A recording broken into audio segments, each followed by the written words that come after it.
Hello സുഹൃത്തെ, ഇത് നിങ്ങളുടെ വചന ചങ്ങാതി. ഇന്ന് ജൂലൈ 23 വ്യാഴം. നമ്മൾ ധ്യാനിക്കുന്ന വചനഭാഗം വിശുദ്ധ മത്തായി അറിയിച്ച സുവിശേഷം 21 അധ്യായം 18 മുതൽ 22 വരെയുള്ള തിരുവചനങ്ങൾ. ഈശോ ഒരു അത്തിവൃക്ഷത്തെ ശപിക്കുന്നതായിട്ടാണ് ഇന്ന് സുവിശേഷത്തിൽ നമ്മൾ കാണുക. ഫലം അന്വേഷിച്ച് ചെല്ലുന്നു, പക്ഷെ ഫലം കാണുന്നില്ല.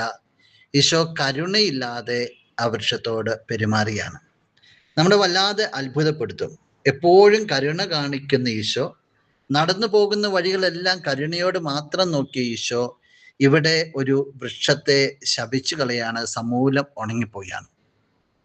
സുഹൃത്ത്, നീ ജീവിതത്തിലേക്ക് തിരിഞ്ഞു നോക്കുമ്പോൾ ചിന്തിക്കേണ്ട ഒരു കാര്യമുണ്ട്. നീ അവൻ നട്ട അത്തിവൃക്ഷ.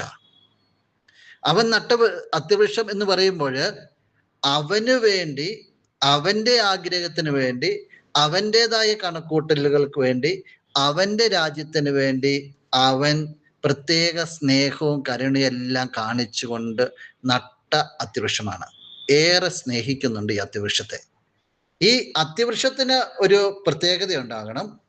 ഒന്നാമതായിട്ട്, അത്തിവൃക്ഷം എപ്പോഴും ഉടയവന് വിധേയപ്പെട്ടിരിക്കണം. രണ്ടാമതായിട്ട്, ആരാണോ നട്ടത്, ആര് വഴിയാണോ ജീവനുണ്ടായത്, അവന് വേണ്ടി സദാസമയവും ഫലങ്ങൾ പുറപ്പെടുവിക്കുവാനായിട്ട് ഈ അത്തിവൃക്ഷത്തിന് സാധിക്കണം. അത് സീസൺ ആണോ അല്ലയോ, ചൂടുണ്ടോ ഇല്ലയോ, വെള്ളമുണ്ടോ ഇല്ലയോ, ജീവിതത്തിന്റെ സൗകര്യങ്ങളെല്ലാം ഓക്കെ ആണോ ഇല്ലയോ, അത് നോക്കാൻ കടപ്പെട്ടിരിക്കുന്നില്ല.